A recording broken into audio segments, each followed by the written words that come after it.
আপনার প্রশ্ন উত্তর দিলাম তো, একদম উত্তর দিচ্ছেন। এই জায়গাটার মধ্যে থেকে আমি শুধু বলি যে আমরা যে অনেক সময় বলি এই বিপ্লবটা শুধু আরেকটা নির্বাচনের জন্য হয় নাই, এই কিন্তু বিপ্লবটা তো নির্বাচনের জন্যও হয়েছে আসলে, মানে শেখ হাসিনাকে ক্ষমতা থেকে সরানোর জন্য হয়েছে। এখন ক্ষমতা থেকে যেহেতু নির্বাচন দিতে ছিল না, নির্বাচনটাকে ম্যানিপুলেট করতেছিল, মানুষ ভোট দিতে পারে না, সেই জন্য তো তাকে আউট করা হয়েছে।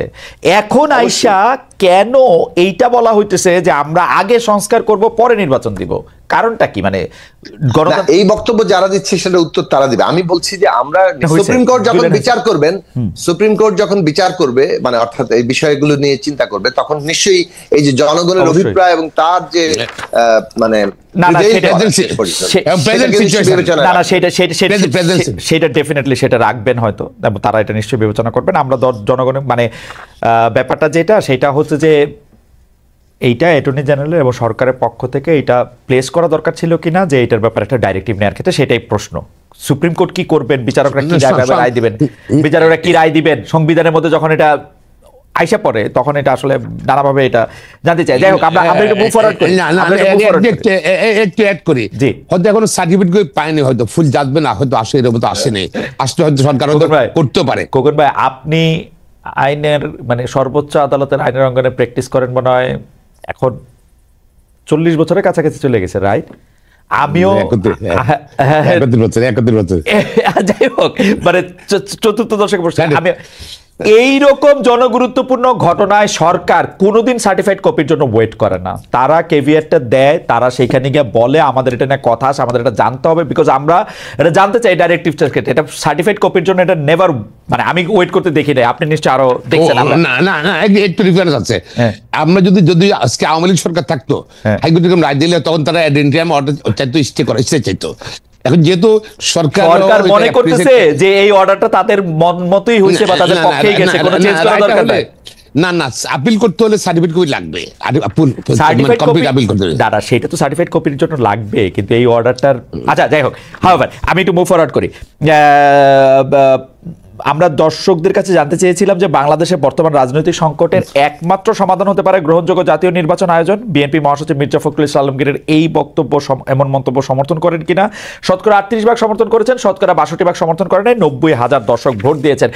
এইবারও সাকিব ভাই, আমরা কিন্তু মানে অনেকগুলি বিষয় নিয়ে আসি, কিন্তু মানে একটা বিষয় নিয়ে আসলে অনেক লম্বা সময় আমি ব্যয় করে ফেলতেছি, তো সেই জন্য আমি একটু একটু একটু একটু আপনাদের সাহায্য চাই একটু যদি দুই ইয়াতে বলা হয়। সেটা হচ্ছে জুলাই বিপ্লবের ঘোষণাপত্র।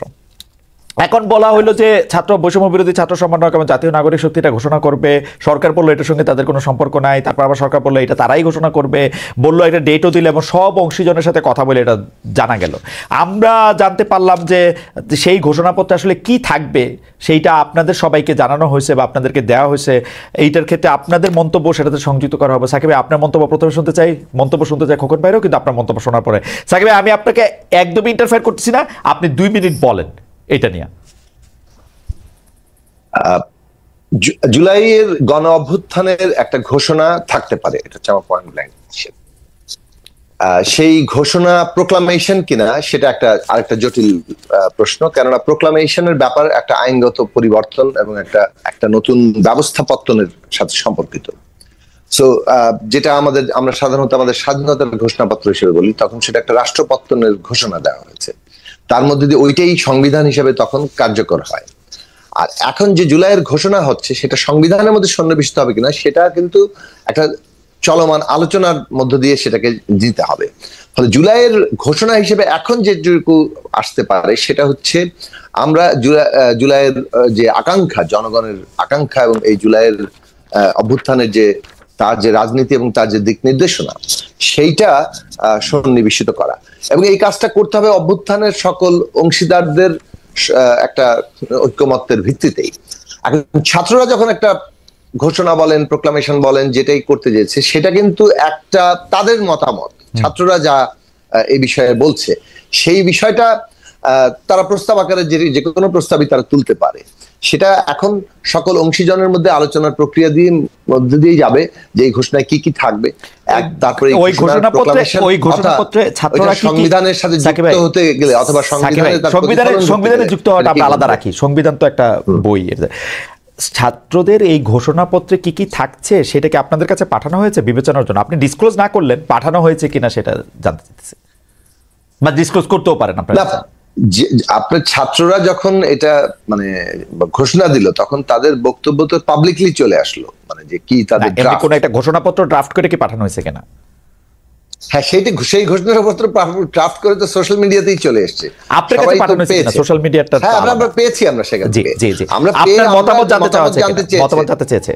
জি, মানে সেই মতামতের সময় সীমা আমরা যেটা বলেছি যে 2 দিন সময়ের মধ্যে আপনার এই ঘোষণাপত্র নিয়ে একটা সকলের মধ্যে ঐক্যমত্য তৈরি করাটা আসলে বাস্তবতা সম্ভব না। ফলে আমাদের মতামত ছিল আপনারা যদি এটা ঘোষণা করেন, আপনাদের অর্থাৎ বৈষম্য বিরোধী ছাত্র আন্দোলন জুলাই অভ্যুত্থানকে যেভাবে দেখে সেইটা করতে ঘোষণা সেটা আপনারা করতে পারেন। পরে এটাকে ওপেন প্রস্তাব হিসেবে রাখতে পারেন সকলের আলোচনার জন্য।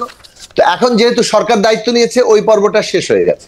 ওকে, সরকার দায়িত্ব নিয়েও তো সরকার আপনাদেরকেই হয়তো জানতে চাইবে, তখন হয়তো আপনাদেরকে আপনার মতামত দেওয়ার একটা জায়গা তৈরি হবে, সেটা নিশ্চয়ই আমরা কালক্রমে জানতে পারবো। আমরা খোকন ভাইয়ের কাছে জানতে চাই যে খোকন ভাই, জুলাই আগস্টের ঘোষণাপত্র নিয়ে বিএনপি অনেক সন্দেহ করেছে, বিএনপির অনেক বেশি করে মনে হয়েছে যে বিএনপির মধ্যে দ্বিধা করার জন্য, বিএনপিকে আলাদা করার জন্য এটা করা হয়েছে। আপনি এটাকে আসলে কিভাবে দেখেন? ধন্যবাদ। আমি আসলে এভাবে জুলাই আগস্টে তো যে পরিবর্তনটা আসলো, এটা 15 বছরের বিচ্ছিন্ন করে দেখার সুযোগ নেই। 15-16 বছর নির্যাতন, অত্যাচার, ভোটবিহীন, লুটপাট, অপশাসন সবকিছুর কিন্তু বহিঃপ্রকাশ করেছে। ছাত্ররা সামনে ছিল, সামনে জাতিদের সমর্থন দিয়েছে, এটা বহিঃপ্রকাশ চলে পারে না। এটা বিচ্ছিন্ন করে দেখার কোনো সুযোগ আমি দেখি না। এখন যেটা হলো যে অবশ্যই যেহেতু স্বাভাবিকভাবে যদি সরকার পরিবর্তন হয় তাহলে তো সংবিধানে বলে আছে অস্বাভাবিক পরিবর্তন হলে একটা ঘোষণা আসতেই পারে। তবে সেটা সংবিধান সংযুক্ত হবে কিনা, যেটা এটা তাহলে তো হবে কিনা সেটা একটা প্রশ্ন আছে। যখন দেশে মার্শাল আসলো কিন্তু প্রক্লেমেশন মার্শাল আসে, আমি বলি কি সংবিধান ঢুকবে নাকি?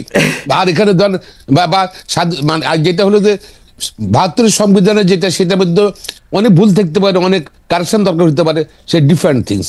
কিন্তু আপনি ধরেন ঘোষণা থাকা উচিত আমি মনে করি। তবে যদি এখানের মধ্যে যে ব্যাপারটা হলো আন্দোলন সবাই মিলে করেছে, নির্যাতন শিকার হয়েছে, খুন গুম সবই হয়েছে, এবং প্রতিবাদ কিন্তু 15 বছর থেকে চলছে। এখন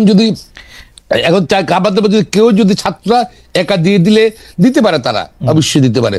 তবে কিন্তু আমার মনে হয় একা দিয়ে দিলে ভুল সৃষ্টি হবে, আন্দোলনের শক্তি করে মানে আপনার কাছে কি মনে হয় না আন্দোলনটা ছাত্রদের নেতৃত্বে হয়েছে বলেই, ছাত্ররা বা ছাত্রদের পাশে যারা আগে সবসময় ছিল তারা ছিল বলেই তারা আপনাদেরকেও ডাকতেছে? আপনারা যদি এই আন্দোলনের নেতৃত্ব দিয়ে সফল হতেন, আপনারা তো কাউরে ডাকতেন না। আপনি ধরেন এটা শুনেন, আপনি কি শুধু ছাত্ররা কি শুধু এরা কোন দল? ছাত্ররা যারা আন্দোলন নেতৃত্ব দিয়েছে তারা কোন রাজনৈতিক দলের ছিল নাকি? তারা তো নিরপেক্ষ ছিল, বাট নিরপেক্ষ ছিল। কিন্তু এখানে কিন্তু যে সব ছাত্ররা, এখানে ছাত্র দল ছিল, কৃষক ছিল, শ্রমিক ছিল, রিক্সাওয়ালা ছিল, বা অন্যান্য রাজনৈতিক দলগুলো ছিল যারা পরিবর্তন করেছে, রাজনৈতিক দলগুলো সমর্থন ছিল, তাদের কর্মীরা ছিল, ছাত্র কর্মীরা ছিল, সবাই মিলে, এবং দেশবাসী সাপোর্ট দিয়ে গেছে। কিন্তু আপনারা দেখেন, আমি আপনাদের যে মানে দলের জ্যেষ্ঠ যুগ্ম মহাসচিব জনাব রুহুল কবির রিজভী, আপনি দেখবেন যে তিনি বলতেছেন, আমরা হাসিনা আমলে দেখেছি চাপাতি লীগ, হেলমেট লীগ, বন্দুক লীগ, আবার জনগণ এটাও জানে খুর লীগ, পায়ের রক কাটা পার্টি। এরা কারা জনগণ কি জানে না? কারা পায়ের রক কাটে তাদের জনগণ ঠিকই চিনে। এই সরকারের সাথে জামায়াতে ইসলামের প্রতি ঘনিষ্ঠতা ইঙ্গিত করেই বলা হচ্ছে না? দেখেন এখানের মধ্যে শোনেন, এখন যে সরকার তো একটা অস্বাভাবিক সরকারটা আসছে, এই সরকারকে ব্যর্থ করার জন্য অনেক রকম ষড়যন্ত্র হবে, চলতে থাকবে যে নির্বাচন না হওয়া পর্যন্ত, যে জনপ্রতিনিধির ক্ষমতা না যাবে পর্যন্ত। এবং শত্রু থাকে, সব ষড়যন্ত্র করতে পারে, আভ্যন্তরীণ শক্তি ষড়যন্ত্র করতে পারে, এমনকি প্রদেশ সরকার, যে সরকার পালিয়ে গেছে বাংলাদেশ থেকে, তারা ষড়যন্ত্র করতে পারে। এবং এটা আবার সরকারের ভিতরেও কিন্তু বর্তমান গভর্নমেন্টের ভিতরে যে তাদের যে আপনার প্রেতাত্মা নাই সেটা বলতে পারেন না। আপনারা কি কি আপনারা এই প্রেতাত্মাটারে অনেক বেশি ভয় পাইতেছেন, মনে করতেছেন যে এইটা সাংঘাতিক? আমি না, সব জাতি ভয় পাচ্ছে, যে কোনোভাবে যদি আমাদের আন্দোলনের বন্ধুরা সবাই আমরা একত্রে থাকি, আমরা গণতন্ত্র ফিরে আনি। এই জন্য কি জনাব তারেক রহমান দেশে আসতেছেন না? না, তারেক রহমান সাহেব তো উনি তো অসুস্থ, আপনারা জানেন পুরোপুরি। প্লাস হলো যে ওনার মা এখন খুবই খারাপ অবস্থা, অসুস্থ ম্যাডাম খাবার জিয়া চেয়ারপারসন খালেদা জিয়ার, উনি যাবেন হয়তো সুবিধা মতন চিন্তা তখন উনি আসবেন, সেটা কোনো সমস্যা না। সমস্যা হলো যেটা আমাদের আমরা ভয় পাচ্ছি, যেটা সবাই জাতি ভয় পাচ্ছে, জাতীয় ঐক্য যদি কোনোভাবে বিনষ্ট হয়, যদি ওদের ষড়যন্ত্র, এখন যে জাতীয় ঐক্য তো বিএনপি সবচেয়ে বেশি বিনষ্ট করতেছে এখন নির্বাচনের জন্য। আচ্ছা, আমি বলছি, আপনি ধরেন বিনষ্ট হলে কিন্তু তাহলে প্রেতাত্মারা বা পালিয়ে যাওয়া সরকার কিন্তু সফল হইতে পারে। আর বাংলাদেশ এই মুহূর্তে এই সরকার ব্যর্থ হলে বাংলাদেশ ব্যর্থ হয়ে যাবে, আবার ব্যর্থ হবে, এবং এটাকে রিকভার করতে অনেক সময় লাগবে। এখন তাই মানে এটা নয় যে চিরদিন, আমরা দীর্ঘদিন থেকে এটা অনেক সরকার অধীনে দেশ থাকবে, কারণ গণতন্ত্রের জন্য যুদ্ধ করেছে আমরা, নাকি? এই জন্য যত তাড়াতাড়ি সংস্কার শেষ করে জনপ্রতিনিধির কাছে ক্ষমতা হস্তান্তর করলে ক্ষমতা ডিসেন্ট্রালাইজ হয়ে যাবে। এখন তো কেন্দ্রীভূত ক্ষমতা, এই জন্য বিএনপি চাচ্ছে যে তাড়াতাড়ি, বা অন্য অনেক রাজনৈতিক দল চাচ্ছে, জনগণ চাচ্ছে। এটা একদম বেরসা বাবুদ্দিন খোকন খুব সুন্দরভাবে বলছেন। আমি একটু সাকিবের কাছে আসতে চাই যে সাকিব ভাই, আপনি ভয়েস অব আমেরিকা বাংলাকে এক সাক্ষাৎকারে বলছেন যে নির্বাচন ও সংস্কার পরস্পর বিরোধী ব্যাপার না, এগুলি একটা আরেকটার পরিপূরক। মানুষ যেমন রাষ্ট্র ব্যবস্থার বদল চায়, আবার একইভাবে নির্বাচনের মধ্যে গণতান্ত্রিক অবস্থায় প্রবেশও করতে চায়। পাশাপাশি আমরা প্রশ্ন করতে চাই, তাহলে এই পাশাপাশি দুইটা জিনিস যেটা আসলে পরস্পর বিরোধী না, তারা কেমনে পরস্পর বিরোধী হয়ে দাঁড়াইলো? এর জন্য আপনি অন্তর্বর্তীকালীন সরকার, বৈষম্য বিরোধী ছাত্রদের এবং বিএনপির মতো বড় দলের অবস্থান, কার কিরকম অবস্থান আপনি এরকম দেখেন? হ্যাঁ, কিছুটা পরস্পর বিরোধিতার একটা রূপ নিচ্ছে সময়, এবং রাজনৈতিক প্রতিপক্ষতা একটা শুরু হয়েছে। একে অপরের সাথে নানা ধরনের রাজনৈতিক যে একটা পার্থক্য, দ্বন্দ্ব তৈরি হয়, সেটাও তৈরি হয়েছে। তবে সেটা নির্বাচনকে কেন্দ্র করে কিছুটা হবেও, মানে নির্বাচন তো সবাই একপক্ষ হয়ে যাবে না। কিন্তু আমরা যে কথাটা বলেছি যে রাজনৈতিক একটা ঐক্য কিংবা জাতীয় ঐক্য আমাদের দরকার, কি অর্থে?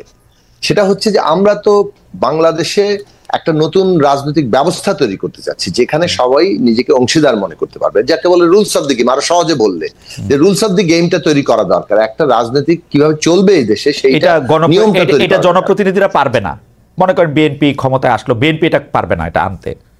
না, পারবে না, কেন বলছেন? ফাইনাল পারতেই হবে, আমাদের পারতেই হবে, না পারলে আবার তাহলে আর কেমনে আগাবে? এটা কি সারা বিএনপি পারবে না? খোর ভাই, আমি সাকিব ভাইয়ের যেটা জানতে চাইতেছি যে আপনারা যে সংস্কারটা চাইতেছেন সেটা ইউনূস সরকারের কাছে কেন চাইতেছেন, সেটা নির্বাচিত সরকারের কাছে কেন চাচ্ছেন না? আমি নির্বাচিত সরকারের কাছে কেন চাইবো না? নির্বাচিত তো আমরা হতে চাচ্ছি বলে তো আমরা নির্বাচিত সরকারের কাছে চাইবো না।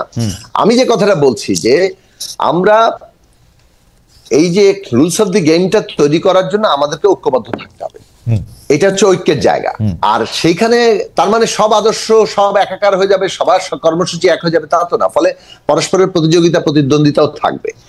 এখন এই যে থিন লাইনটা, যে একটা রাজনৈতিক ট্রানজিশনের ঐতিহাসিক মুহূর্তে জাতীয় ঐক্য বজায় রাখা, আবার পরস্পরের মতাদর্শিক রাজনৈতিক কর্মসূচিগত যে পার্থক্য আছে সেটাও বহাল রাখা, এই দুটো জিনিসকে একসাথে চালিয়ে নিয়ে যাওয়ার যে মানে চর্চা, সেটা নানান ক্ষেত্রে ব্যাহত হচ্ছে, এবং সেই ব্যাহত হওয়ার মধ্য দিয়ে এখানে পরিস্থিতি কিছুটা উত্তেজনার দিকে যাচ্ছে।